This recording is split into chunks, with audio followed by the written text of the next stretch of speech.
Bismillahirrahmanirrahim. Assalamualaikum warahmatullahi wabarakatuh.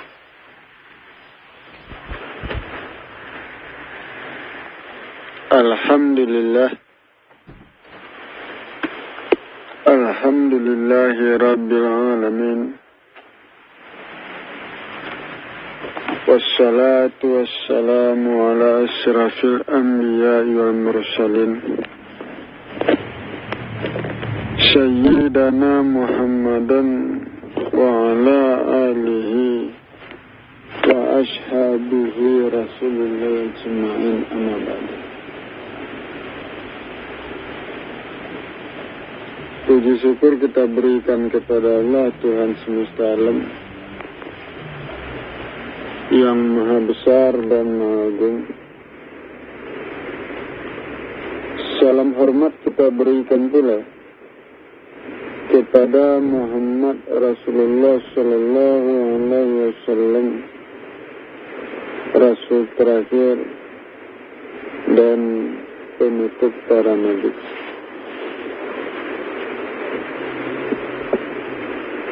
Saudara-saudara jamaah yang saya hormati,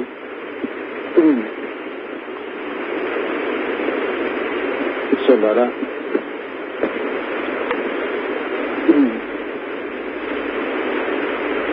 Allah adalah kebenaran.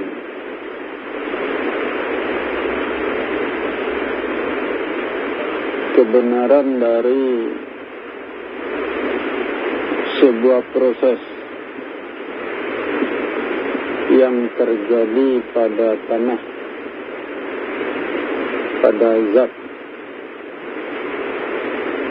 pada langit dan bumi. Proses apa saja yang terjadi itu adalah benar. Tidak ada kesalahan di dalam proses alam. Dan tidak ada penyimpangan di dalam proses.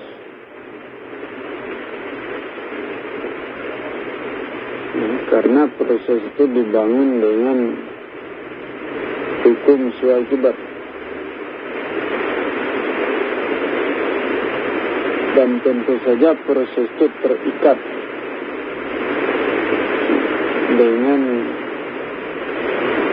zat, kondisi, tata letak,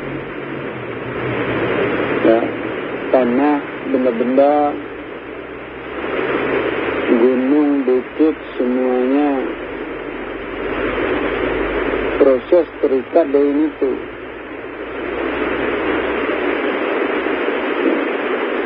Kalau tidak, proses itu tidak akan terjadi.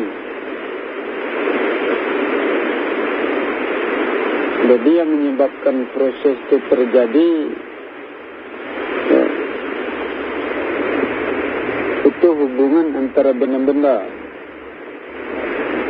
jarak, ukuran-ukuran,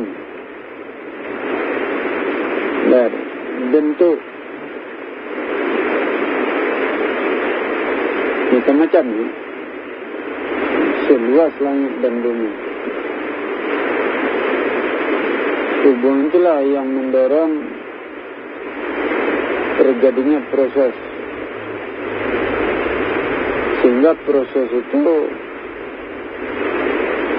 itu dibangun dengan ilmu, dengan hukum sewajibat,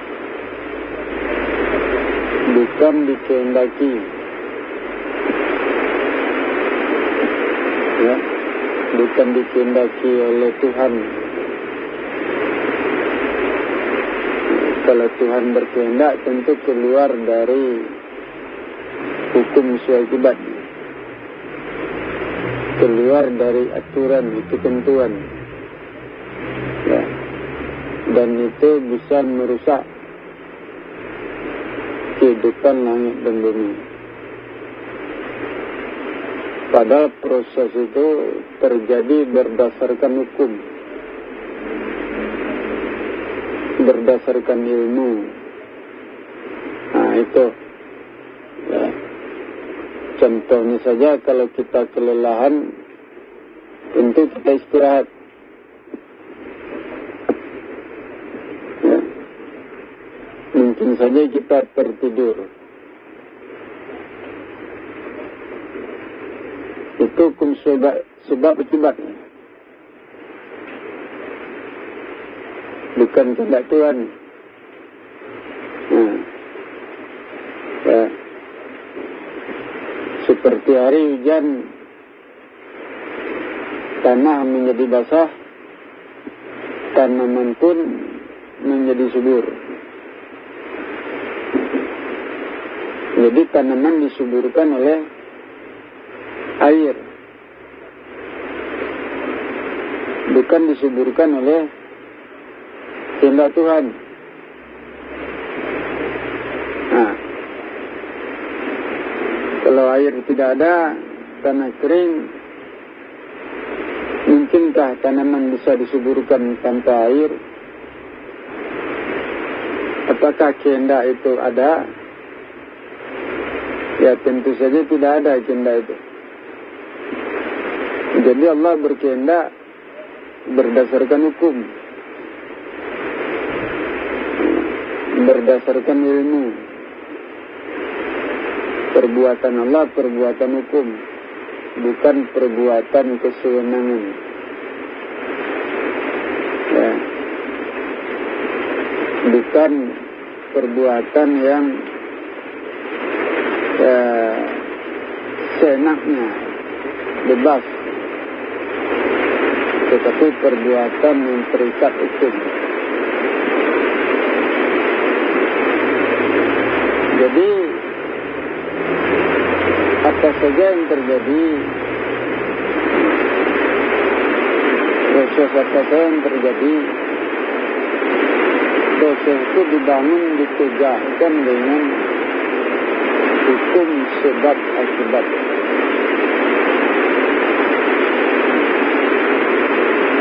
Ada sebab, ada akibat. Penyebabnya benda, penyebabnya zat, dan itu memberikan akibat kepada benda lain, kepada zat lain. Jadi penyebabnya bukan yang gaib. Yang gaib bukanlah penyebab. Penyebab itu datang berhubungan antara yang nyata. Hubungan manusia dengan benda, hubungan manusia dengan air, hubungan manusia dengan matahari, dengan perhiasan, pakaian. Itu hubungan nyata. Hubungan itu memberikan akibat. Sedangkan hubungan dengan yang gaib itu tidak memberikan akibat. Berhubungan dengan cahaya matahari, badan panas. Berhubungan dengan air, tubuh kita dingin. Berhubungan dengan yang gaib. Apa yang terasa di badan? Tidak ada. Nah, ya, tidak mendapatkan akibat. Jadi bertuhankan kepada Tuhan yang mampu memberikan manfaat, mampu memberikan mudarat.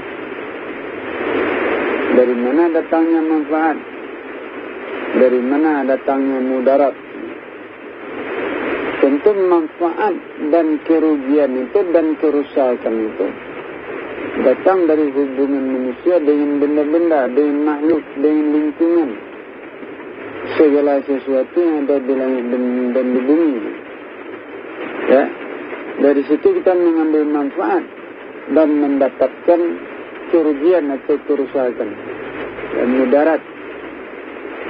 Ya, seperti cahaya matahari, dengan cahaya matahari badan kita jadi panas, ya, hidup. Dengan air badan kita menjadi segar, bersih. Nah, itu ya, tempat yang kotor tubuh kita ya menjadi tidak tenang,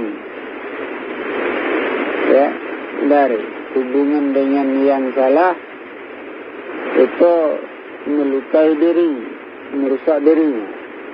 Di situ kita mendapatkan manfaat dan kerugian. Tetapi kalau kita berhubungan dengan yang gaib, kita tidak mendapatkan manfaat dan tidak mendapatkan kerugian. Itu dari, ya. Jadi yang kita pegang itu tentu hubungan yang nyata, bukan hubungan yang gaib. Ya. Jadi hubungan dengan yang gaib tidak bisa memberikan, tidak mampu memberikan akibat. Tidak ada akibat baik, tidak ada akibat buruk. So, ya, dan kita pun tidak mengerti apa itu yang gaib. Yang berhubungan dengan apanya ini. Jadi tidak terjadi pembentukan. Ya, kalau kita berhubungan dengan yang nyata, di situ terjadi, ya, terlalu dekat hubungan kita dengan benda, dengan makhluk, badan kita tertekan, ada tekanan ke tubuh. Nah, ya, berhubungan dengan gunung, badan kita terangkat, tubuh kita ditegakkannya. Itu hubungan. Ya, terlalu dekat dengan hati, badan kita panas, melemah. Terlalu jauh, badan kita dingin. Nah, mendukung. Ya, jadi akibat itu tidak kita peroleh dari yang gaib, dari Tuhan yang gaib. Jadi yang gaib tidak memberikan apa-apa kepada manusia. Ya, manusia mendapatkan segala sesuatu itu dari yang nyata. Ya, jadi bumi jalan bagi manusia. Segala sesuatu yang ada di langit dan di bumi itu memberikan akibat kepada manusia, memberikan perubahan pada jiwa raga manusia, sehingga manusia dituntut untuk tanda-tanda berhubungan di langit dan di bumi. Letakkanlah dirimu pada tempatnya, sempurnakan ukuran-ukuran, jangan terlalu condong, jangan berekskulah, ya, seimbang. Ya, itu hubungan kita dengan yang nyata. Tapi hubungan kita dengan yang gaib bagaimana caranya? Apakah yang gaib itu dekat, jauh, tidak tahu. Yang gaib itu besar atau kecil, tidak tahu. Nah, yang gaib itu bisa memanaskan tubuh, yang gaib bisa mendinginkan tubuh, tidak tahu, tidak ada. Tidak ada. Jadi tidak mendapatkan apa-apa. Jadi tidak ada penyembahan kepada yang gaib. Ya, Tuhan yang gaib. Nah, itu, ya, Tuhan itu sebutan untuk yang berkuasa. Ya, yang berkuasa itu ya hukum. Yang dikuasai apa? Benda, zat, makhluk itu yang dikuasai. Yang menguasai makhluk itu hukum. Pergerakan makhluk, pergerakan manusia dikendalikan oleh hubungan antara benda, antara segala sesuatu yang ada di langit dan di bumi. Itu yang menguasai pergerakan kehidupan manusia. Itu yang disebut kami menguasai. Kami itu banyak. Yang banyak itu benda. Hubungan antara benda seluas langit dan bumi Hubungan antara benda, zat, makhluk, hubungan itulah yang menguasai pergerakan manusia, mengendalikan. Ya,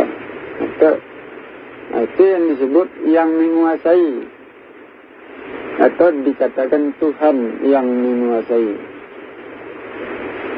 Ya, kekuatan alam untuk menguasai manusia itu sumbernya itu ukuran benda, tata letak benda. Nah, itu dasar hukum untuk mendorong terbentuknya sebuah proses. Hubungan antara benda-benda itu membangun sebuah proses yang mampu membangun sebuah kekuatan alam, kekuatan yang berkuasa. Nah, jadi Allah itu sebuah dasar hukum. Ya, Allah itu sebuah dasar hukum. Nah, dasar hukum itu ukuran dari benda-benda, tata letak benda, jarak, kecepatan. Ya. Nah, itu dasar hukum untuk mendorong terjadinya sebuah proses yang mampu membangun sebuah kekuatan alam yang berkuasa. Nah, itu, ya, itu dia. Ukuran-ukuran itu melekat pada benda, pada makhluk. Itu dasar hukum. Ya, itu. Nah, jadi perbuatan manusia, ukuran-ukuran perbuatan manusia salah satu penyebab terjadinya bencana. Ya, itu ukuran-ukuran perbuatan manusia itu memancing pergerakan alam. Ya, apakah alam itu bergerak, ya, membangun sebuah proses yang merusak atau proses yang memelihara. Nah, itu dorongan dari gerakan atau perbuatan manusia. Sehingga penyebab terjadinya bencana itu manusia, bukan Allah. Allah bukan penyebab terjadinya bencana. Al-Quran mengatakan, ya, engkau dizalimi oleh dirimu sendiri, bukan oleh aku, bukan oleh Allah. Bencana terjadi karena manusia, bukan karena kemauan Allah. Nah, itu, ya, bencana terjadi karena, ya, penyebabnya itu perbuatan manusia. Jadi Allah itu hanya dasar hukumnya. Allah itu jalan untuk terjadinya bencana itu, tetapi bukan penyebab. Ya, Allah bukan penyebab terjadinya bencana, tetapi Allah itu sebuah jalan untuk terjadinya bencana itu. Nah, itu, ya, jalan itu diikuti oleh manusia, dipakai oleh manusia sehingga terjadi bencana. Kun fayakun. Nah, itu. Nah, jadi yang sebenar-benarnya yang menyebabkan terjadinya bencana manusia, bukan Allah.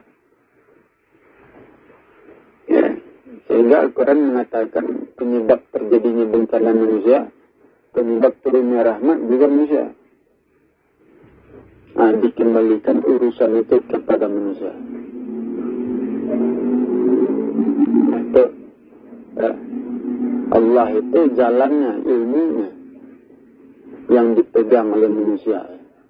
Berpegang teguh kepada Allah artinya berpegang teguh kepada ilmunya, caranya, jalannya, ya, untuk mencapai sesuatu.